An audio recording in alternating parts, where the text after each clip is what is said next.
Gita shorts अध्याय द्वितीय।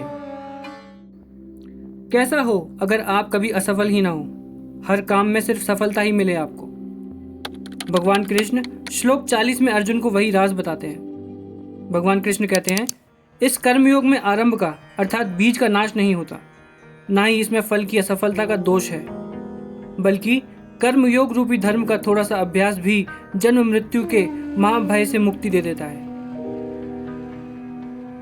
कृष्ण कह रहे हैं, निष्काम कर्म का एक भी कदम कभी व्यर्थ नहीं जाता, और इसका उल्टा सकाम कर्म का सबसे बड़ा प्रयास भी व्यर्थ हो जाता है। हम अपने मन में अपेक्षा की बड़ी से बड़ी लकीरें बना लेते हैं। घर लिया, अब और बड़ा चाहिए। गाड़ी ली, अब और महंगी चाहिए। नौकरी है, अब और अच्छी चाहिए। ये अपेक्षाएं एंडलेस हैं, और कृष्ण कह रहे हैं, अपेक्षा की ये लकीर ही मिटा दो। निष्काम का अर्थ ही है अपेक्षा रहित, फल की इच्छा से मुक्त कर्म।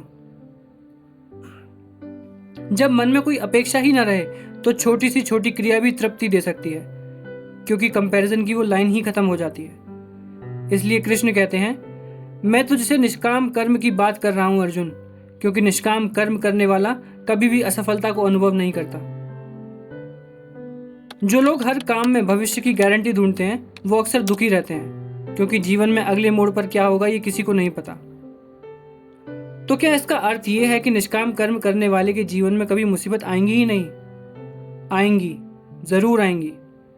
जीवन अपनी रफ्तार से चलेगा, लेकिन निष्काम कर्म करने वाला व्यक्ति उन परेशानियों को अपनाना सीख जाता है।